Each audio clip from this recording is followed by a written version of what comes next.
بسم الله الرحمن الرحيم.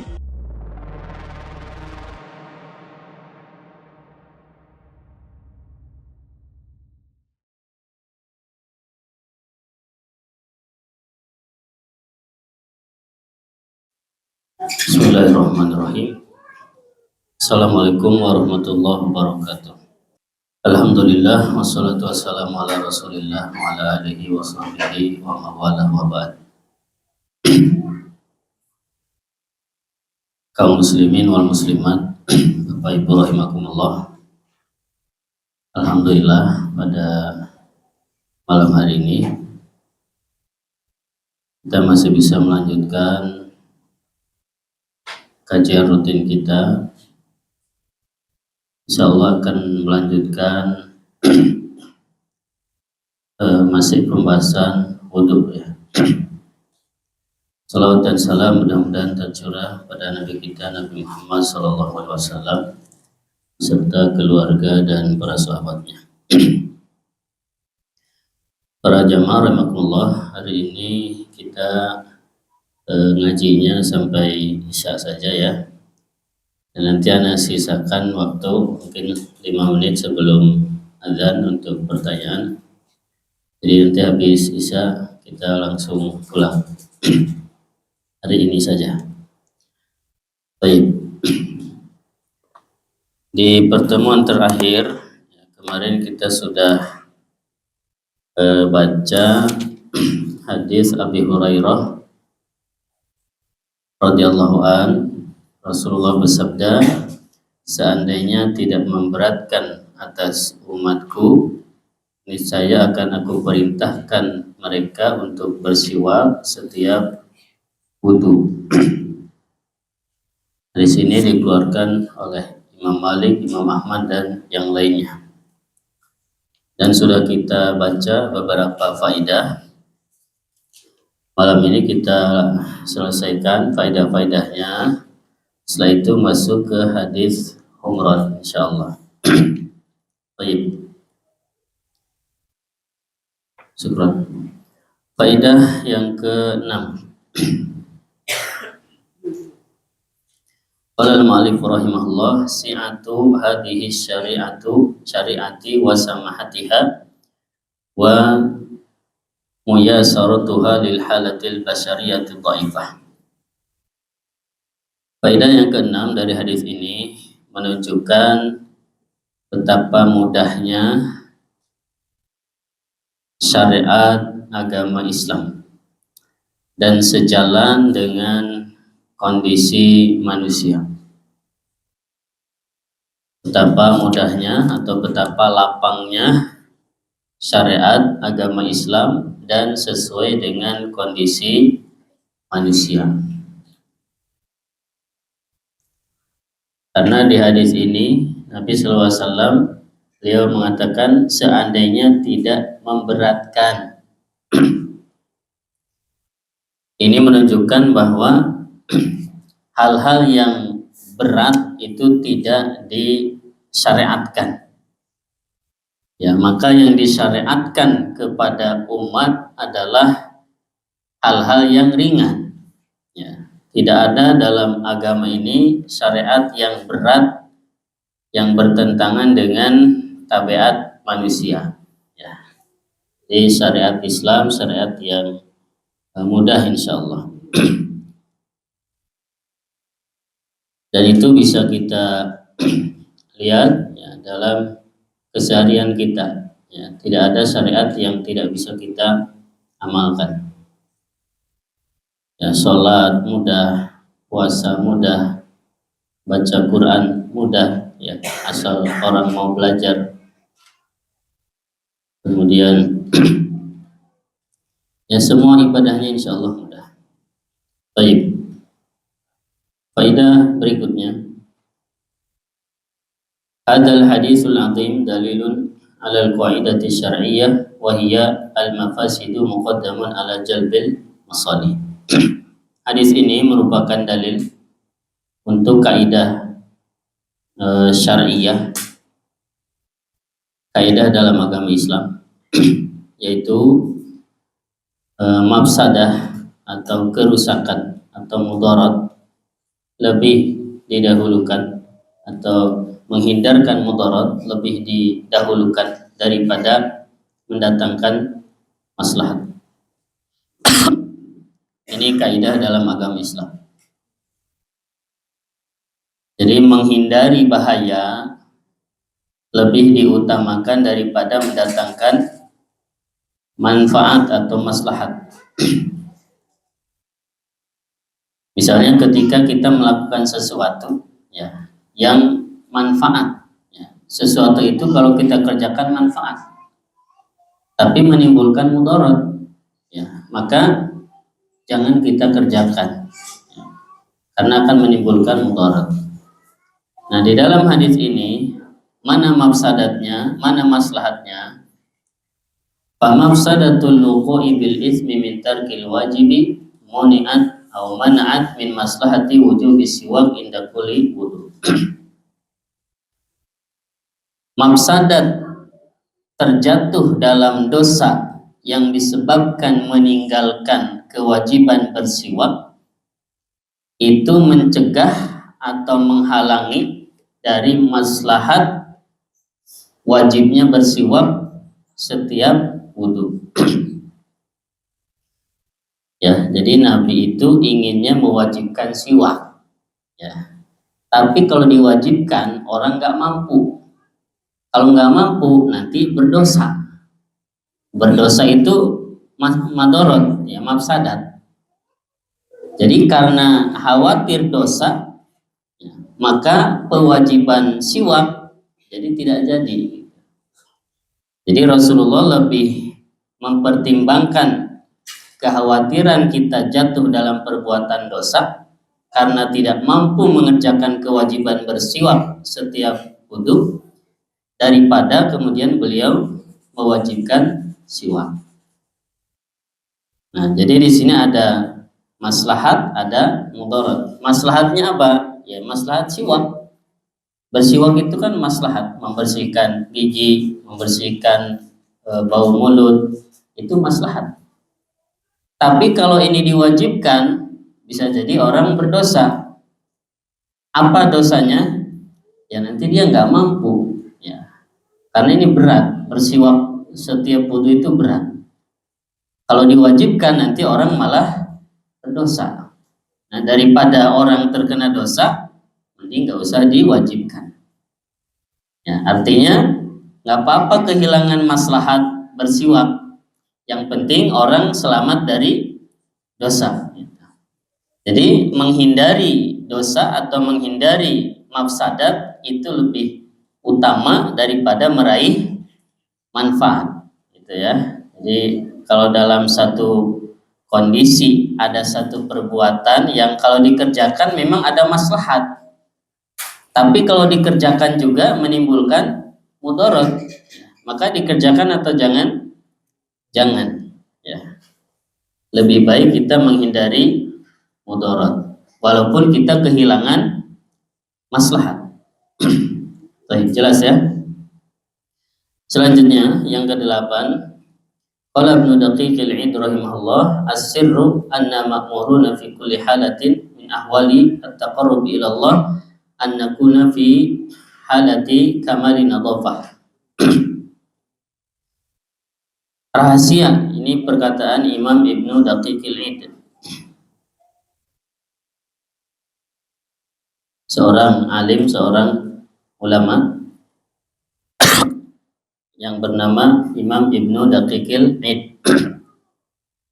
Kalau antum cari terjemahannya, daqiq itu tepung, id itu hari raya. Jadi Imam Ibnu Daqiqil 'Id itu, Daqiqil 'Id itu artinya tepung hari raya. Nah, pasti ada ceritanya kenapa beliau ini disebut Imam Ibnu Daqiqil 'Id. Antum nanti cari sendirilah. Kisahnya seru.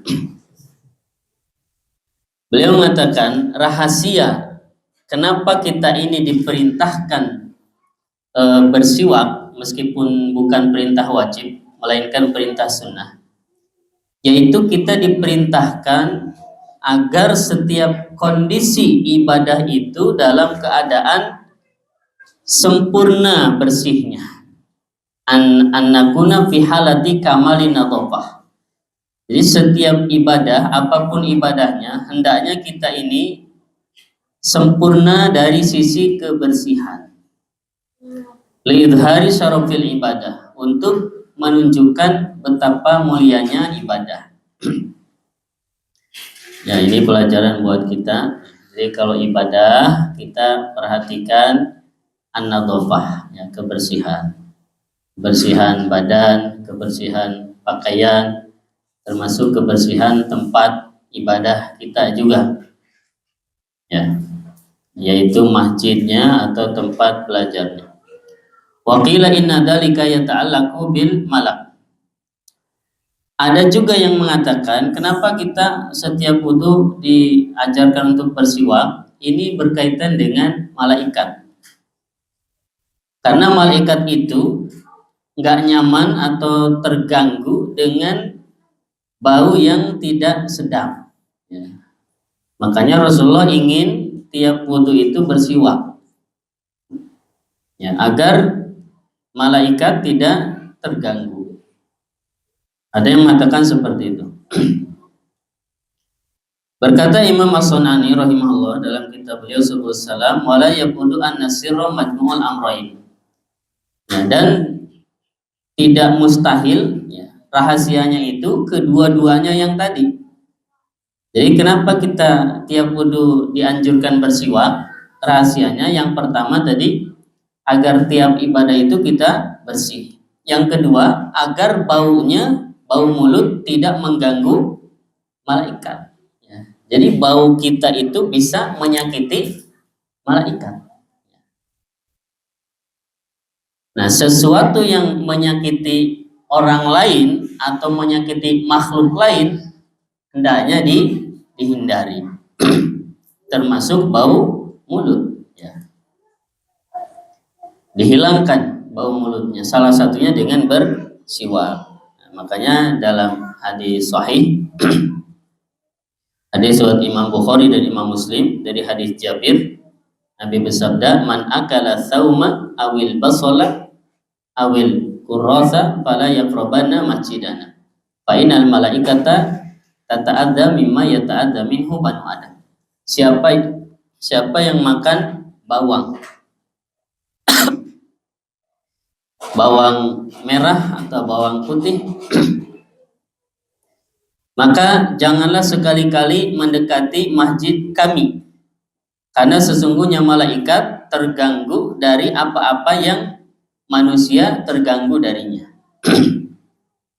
Ya, hadis sahih riwayat Imam Bukhari dan Imam Muslim.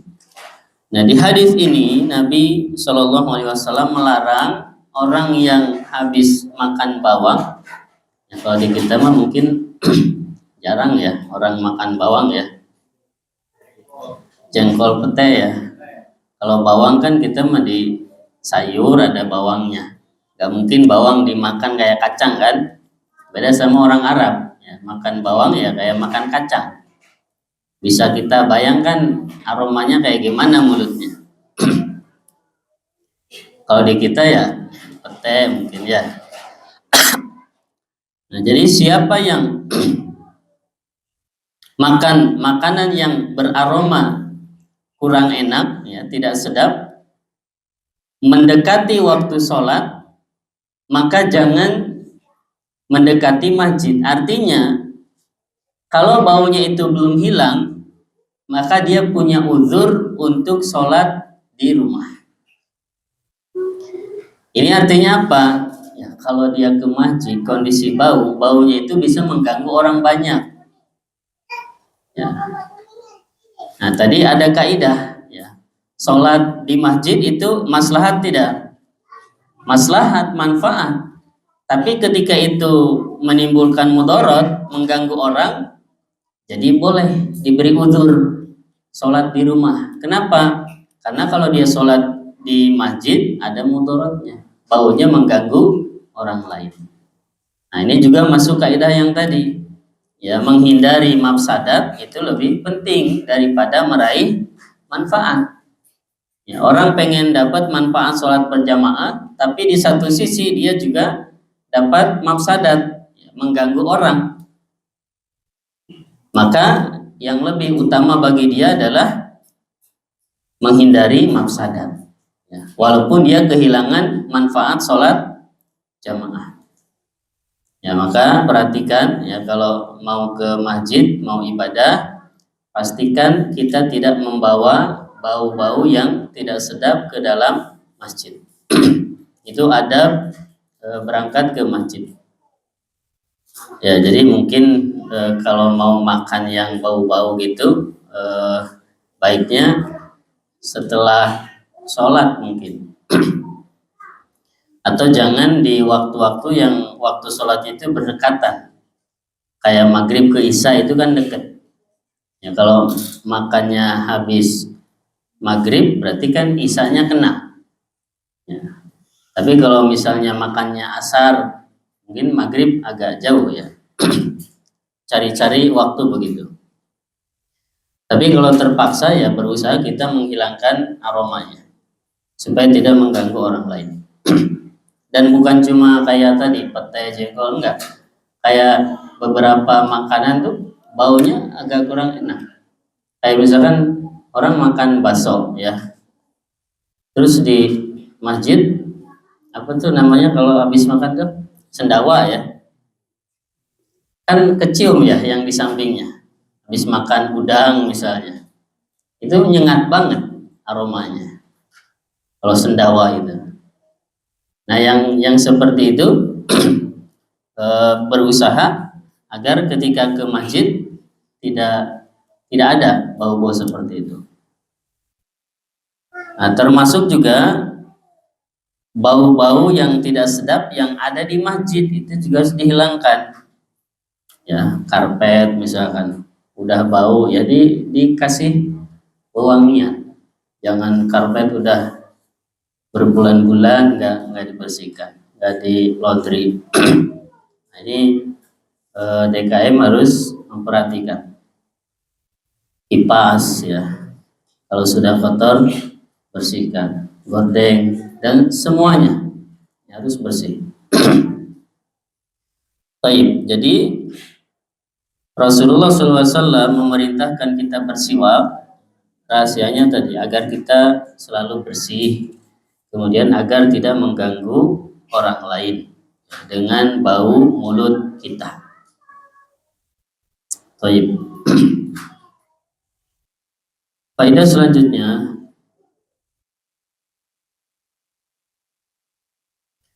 bahwa hadis yadullu ala ta'yin waqti siwak fil wudu'i wa indal madmadah. Hadis ini menunjukkan tempat bersiwak, yaitu ketika wudhu dan ketika berkumur-kumur.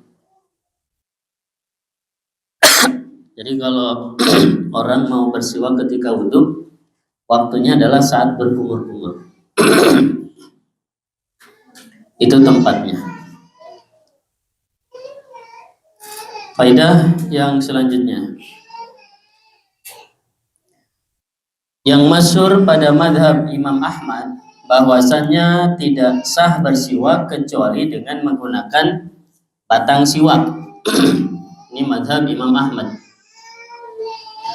Akan tetapi pendapat yang roji bahwasanya bersiwak boleh dengan apa saja, termasuk dengan jari-jari tangan kita, termasuk dengan kain basah, kita gosok-gosokkan ke gigi, itu juga bisa. Walidha qalal Muwaffaq wan Nawawi yujzi'u bi ayyi syai'in yuzilu at-taghayyur. Oleh karena itu berkata Imam An-Nawawi rahimahullah, bersiwak bisa dengan apa saja yang menghilangkan bau mulut. Ya, meskipun umumnya bersiwak itu dengan batang siwak. Ya, tapi kalau tidak ada dengan jari pun bisa. Baik. Ya, jadi ketika wudhu kita, ketika kumur-kumur bisa dengan jari telunjuk kita menggosok. Itu juga bersiwak. Faedah selanjutnya, yadulul hadis ala qaidatin usuliyatin wa hiya annal amral mutlaqa yufidul wujub. Hadis ini merupakan dalil kaidah usul yaitu perintah menunjukkan wajib. Ya, hukum asal perintah yang mutlak itu hukumnya wajib. Jadi kalau Rasul memerintahkan, maka jangan tanya hukumnya apa. Yang namanya perintah berarti hukumnya wajib. Itu hukum asalnya. Dalilnya hadis ini. Wa wajhuhu annahu law kana al-amru yufidul istihbab lam tana'a sallallahu alaihi wasallam min amrihim bis-siwak. Dalilnya adalah hadis ini. Seandainya perintah itu tidak menunjukkan wajib, atau seandainya perintah itu menunjukkan sunnah, maka itu tidak akan menghalangi Rasul untuk memerintahkan kita bersiwak. Ya. Jadi perintah itu menunjukkan wajib. Oleh karena itu Rasulullah tidak jadi memerintahkan kita bersiwak. Itu menunjukkan bahwa perintah itu hukumnya wajib. Karena kalau diperintahkan jadi wajib. Kalau jadi wajib kita keberatan atau merasa berat, akhirnya nanti kita tidak mengerjakan, maka menjadi dosa. Nah, ini dalil bahwasannya perintah Rasul hukum asalnya wajib.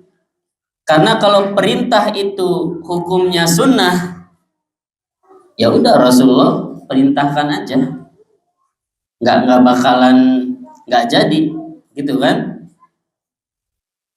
Toh perintah itu kan nggak wajib. Ya udah diperintahkan aja bersiwak setiap wudu. Kalau perintah itu menunjukkan sunnah. Nah, ini dalil bahwasannya perintah dalam agama, baik dalam Al-Quran atau dalam hadis, itu menunjukkan hukumnya wajib. Sebaliknya, kalau ada larangan dalam Al-Quran atau dalam hadis, itu menunjukkan hukumnya apa? Haram. Ya. Misalnya dalam Al-Quran, janganlah kamu mencuri. Ini larangan kan? Misalnya, ya. Berarti mencuri hukumnya apa? Haram, hukum asalnya. Mana dalil haramnya? Dalil haramnya adalah dilarang. Ketika dilarang berarti hukumnya haram. Sama juga ketika diperintahkan berarti hukumnya wajib. Nah, itu hukum asal. Itu kaidah usul seperti itu. Kecuali nanti ada dalil yang memalingkan dari wajib menjadi sunnah, dari haram menjadi mubah. Itu di lanjutannya. Tapi hukum asalnya kaidahnya seperti tadi. Larangan menunjukkan haram, perintah menunjukkan wajib. Baik.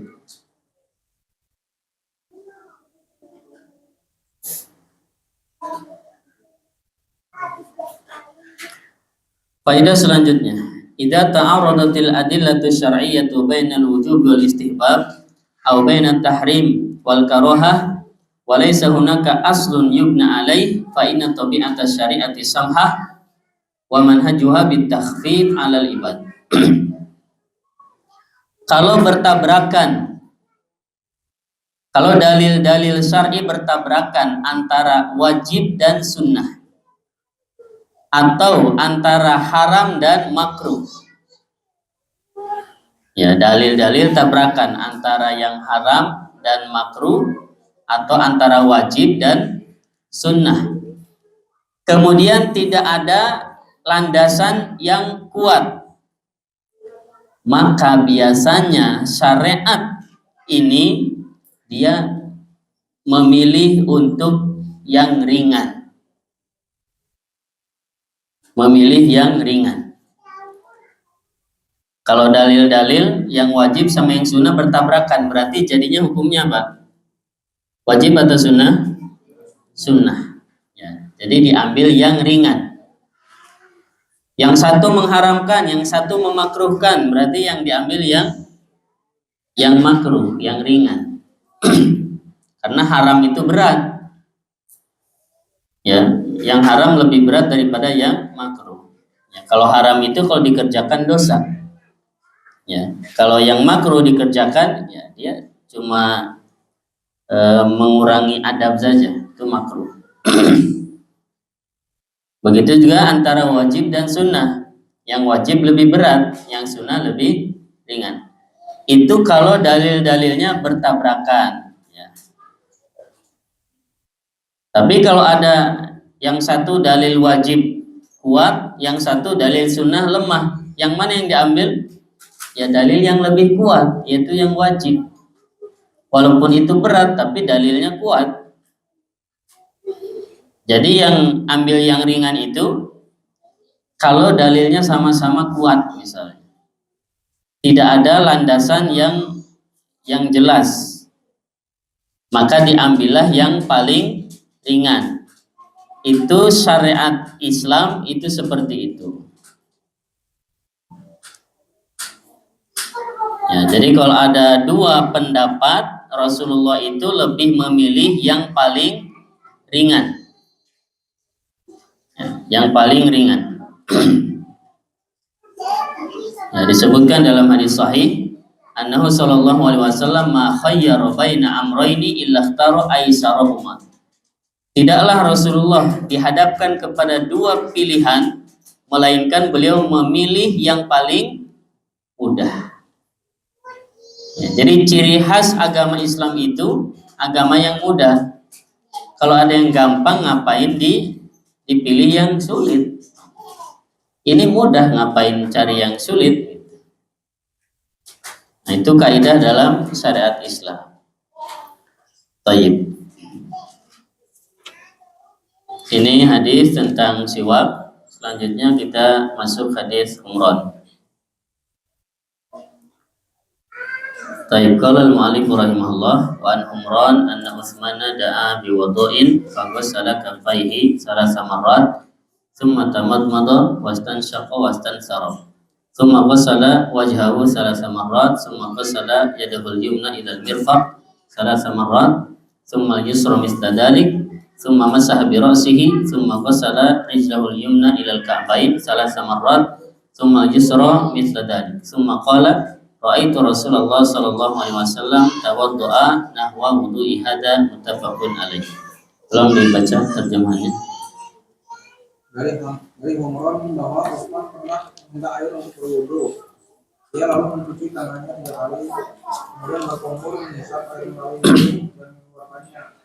Kemudian membasuh muka 3 kali, kemudian membasuh tangan-tangannya hingga itu sebanyak 3 kali.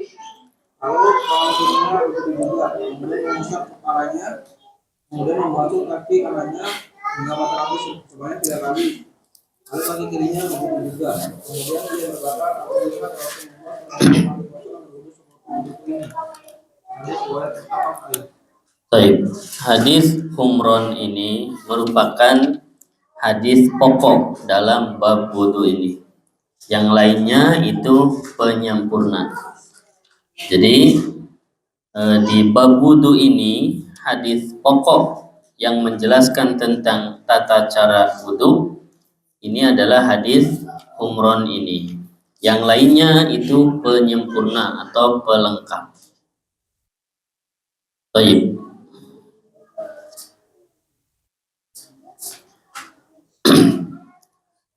Hadis ini dari Humran, beliau menjelaskan bahwasannya Utsman ibnu Affan radhiyallahu an, khalifah yang ketiga yang meninggal dibunuh di rumahnya oleh orang-orang Khawarij setelah dikepung puluhan hari lamanya.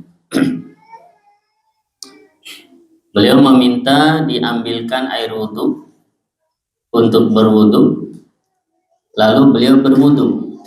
Nah, di sini yang disebutkan tata cara wudhunya, yang pertama mencuci kaffaihi, kedua telapak tangan sebanyak 3 kali. Itu yang pertama.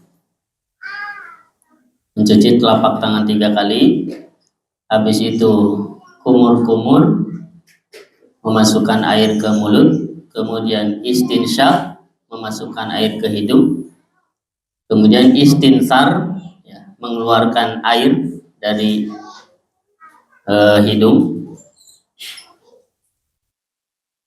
kemudian setelah itu membasuh wajah, habis kumur-kumur dan istinsyaq, membasuh wajah sebanyak 3 kali, kemudian setelah itu mencuci tangan kanan sampai siku sebanyak 3 kali, dan siku itu termasuk yang dibasuh, ya. Kemudian setelah itu mencuci atau membasuh tangan kiri sebanyak 3 kali juga. Setelah itu mengusap kepala, ya. Kalau kepala itu masaha, mengusap. Kalau yang lain gosala, membasuh. Bedanya membasuh dan mengusap. Membasuh itu dengan air, ya. Misalnya membasuh wajah, berarti kita ambil air di tangan kita lalu dibasuhkan ke wajah, itu membasuh. Tapi kalau mengusap, cukup tangan kita ini dibasahi air, ya, habis itu diusapkan ke kepala. Kemudian mengusap kepala, ya, 1 kali, ya, di sini tidak disebutkan. Kemudian mencuci atau membasuh kaki kanan sampai mata kaki sebanyak 3 kali, kemudian kaki kiri seperti itu juga. Setelah itu Utsman berkata, aku melihat Rasulullah SAW berwudu seperti wuduku tadi. Hadis ini sahih riwayat Imam Bukhari dan Imam Muslim. Baik. Kita baca faidah-faidahnya.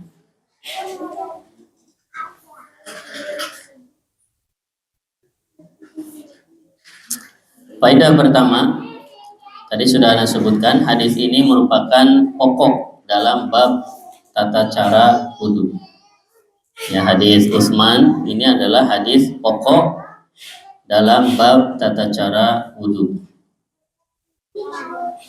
Faidah yang kedua, orang yang akan beribadah hendaknya mempersiapkan segala kebutuhannya atau peralatannya. Orang yang mau ibadah hendaknya mempersiapkan segala perlengkapannya atau kebutuhannya. Nah, di sini Utsman bin Affan mau berwudu, beliau meminta diambilkan air wudu. Itu artinya mau ibadah, persiapkan kebutuhannya.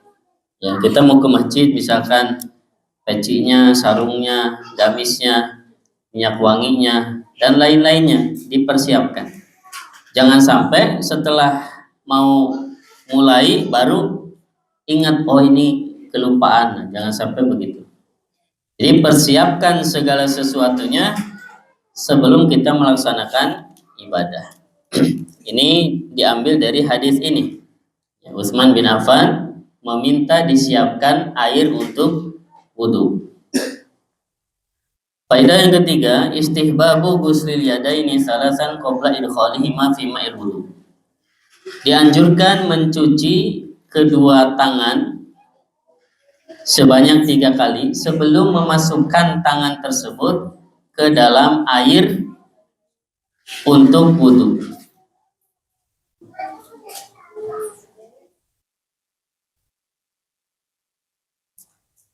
Jadi sebelum wudu dianjurkan mencuci tangan dulu. Tadi yang disebutkan di hadis ini mencuci kedua telapak tangan.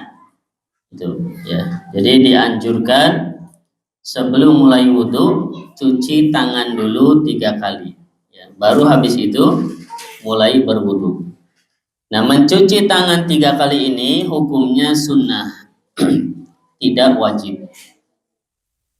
Apa dalilnya sunnah, bukan wajib? Dalilnya adalah mencuci tangan tidak disebutkan dalam ayat wudu.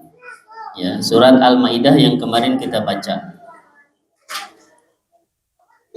Ya, tidak disebutkan mencuci tangan yang sebelum kumur-kumur, ya. Di ayat itu kan idza qumtum ila sholati faghsilu wujuhakum, itu yang pertama. Kalau kalian mau sholat maka cucilah wajah kalian. Artinya yang sebelum wajah tidak disebutkan di ayat. Ya, sebelum wajah itu apa? Ya mencuci tangan itu. Karena tidak disebutkan dalam ayat wudu, maka hukumnya sunnah. Thayyib. Jadi mencuci tangan itu hukumnya sunnah. Saya sampai sini dulu. Ini masih banyak faedah-faedahnya. Jadi kita sebutkan 3 dulu. Selanjutnya nanti kita baca di pertemuan berikutnya. Wallahu a'lam bishawab. Alhamdulillahirabbil alamin. Ada pertanyaan tidak?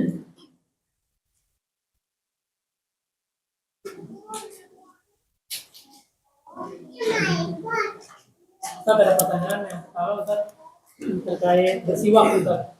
Ya. Untuk bersiwak, apakah zaman sekarang sudah ada teknologi atau variasi menggunakan pengharum mulut gitu, dan itu memang terbukti bisa. Dan ini berbanding lurus dengan apakah bau badan ini juga termasuk Ustaz. Kadang kita sebagai karyawan baru pulang kerja itu terkadang memang langsung ikut mau gabung sholat jamaah, tapi ya namanya bau badan Ustaz. Tapi ada juga penanggulangannya, itu banyak parfum-parfum yang sudah disediakan di masjid. Parfum-parfum seperti yang sering ditaruh sama mungkin, apakah itu juga bisa dipertimbangkan untuk tetap mengikuti manfaat dari sholat berjamaah? Ya. Ya, kalau bersiwak tadi apa, pengharum mulut gitu ya. Intinya seperti yang dikatakan oleh Imam An-Nawawi tadi, makna dari atau tujuan dari bersiwak itu menghilangkan bau mulut ya. Bisa dengan batang siwak, bisa dengan apapun. Tadi disebutkan meskipun dengan jari, meskipun dengan lap basah kita gosok-gosokkan. Ya zaman sekarang mungkin udah canggih, cukup disemprotkan, ya mungkin itu masuk. Ya. Karena secara makna itu sama tujuannya, yaitu menghilangkan bau mulut. Ya. Termasuk juga ya bau badan mungkin. Ya. Kalau bau mulut saja harus dibersihkan, bau mulut sama bau badan, bau mana? Kalau bau badan berarti dalilnya mafhum aula. Artinya kalau bau mulut saja diperintahkan untuk dihilangkan, apalagi bau badan gitu. Makanya udah betul kalau di masjid itu disediakan minyak wangi, itu udah betul. Ya, jadi DKM ya, terutama pengelola anggaran mungkin harus dibudgetkan ya untuk beli parfum yang wangi ya untuk jamaah, mungkin yang lupa bawa minyak wangi ya bisa ditaruh di mana gitu, nanti yang bau badan ya bisa netral lah minimal gitu ya, seperti itu bisa seperti itu. Nah, ada lagi? Kalau dalam hal membasuh wudhu, kalau yang ada metodenya air kayak di semprot kayak parfum gitu, itu terus langsung dibasuh, masuk membasuh nggak ya? Kalau sedikit ya, membasuh itu harus ada airnya. Jadi kalau cuma air sedikit terus diginikan itu mungkin mengusap ya. Jadi membasuh itu harus ada air yang terciprat, yang tumpah, kemudian dicipratkan, dibasuhkan ke anggota wudhu ya. Makanya hati-hati kalau berwudhu pakai apa, semprotan itu ya, disemprot gitu ya. Kayak misalkan orang biasanya di Masjidil Haram ya, karena orang males ke tempat wudhu misalkan, mending yang lebih selamat pakai aqua gelas, itu masih bisa ya. Jadi dituangkan sedikit-sedikit kemudian dicipratkan, itu membasuh. Tapi kalau cuma disemprot-semprot, khawatirnya itu kurang. Ya. Dan itu sudah banyak yang kayak gitu ya. Ya, ada dan sekarang mah udah populer kadang terutama di Masjidil Haram tuh orang-orang kita juga mungkin dia berhadas tapi malas ke tempat wudhu mungkin ya. Gantinya tadi wudhu pakai itu yang semprot itu. Mending pakai ini ya, ini udah jelas pakai air itu botol atau gelas, insya Allah cukup kalau itu. Jadi kalau yang tadi kurang sempurna ya, khawatirnya begitu. Nah, Kita pernah ini yang sakit, tapi dengan apa handuk kecil dicelupin ke air. Kalau kayak itu gimana Ustaz? membutuhkan yang sakit. Yang lagi di rumah sakit terbaring gitu. Hmm. Jadi di metodenya dicelupin handuk ya, handuk kalau dicelupin ke baskom, air terus dipikir baru di ini. Kalau gitu masih boleh kan? Ya, sebetulnya orang yang merawat orang yang sakit, kalau yang sakitnya itu memang nggak mampu berwudu, tidak ada kewajiban bagi yang merawat untuk mewudukan. Karena orangnya saja dia nggak mampu wudu, berarti dia nggak terkena kewajiban wudu. Ya. Tapi kalau kita mau mewudukan boleh. Ya. Wudunya bagaimana? Ya hukum asal wudu seperti tadi. Kalau tidak membahayakan kesehatannya, ya berarti diwudukan. Airnya tetap kalau membasuh itu ya harus nggak cukup diusap saja. Kan beda antara mengusap dengan membasuh tadi. Bahasa Arabnya membasuh itu gosala, mengusap masaha. Kalau cuma dengan anduk basah, yaitu mungkin mengusap. Jadi ambil saja air, nggak usah banyak-banyak. Ya, habis itu dibasuhkan ke wajahnya. Habis itu dibasuhkan ke tangannya. Itu namanya membasuh. Itu kalau tidak membahayakan kesehatan. Tapi kalau membahayakan kesehatan ya boleh diganti dengan tayamum gitu. Jadi ditayamumkan nggak apa-apa. Itu pun hukumnya bukan wajib bagi yang merawatnya. Karena agama Islam tadi agama yang mudah. Kita sakit nih, mau sholat, wudu nggak bisa. Berarti apa? Tayamum, ganti dengan tayamum. Tayamum nggak bisa, ya sudah sholat dengan niat, ya, bersuci dengan niat. Ya, jadi orang di sekitar kita nggak ada kewajiban mewudukan kita atau mentayamumkan kita. Kewajibannya nanti kalau sudah meninggal baru wajib memandikan, mandi jenazah atau mensolatkan sholat jenazah, itu aja. Tapi selama hidup ya orangnya sendiri yang melakukan sesuai dengan kemampuannya. Barangkali itu ya, kita cukupkan dulu. Kita tutup dengan doa majelis. Subhanakallahumma wa bihamdik, asyhadu an la ilaha illa anta, astaghfiruka wa atubu ilaik. Assalamualaikum warahmatullahi wabarakatuh.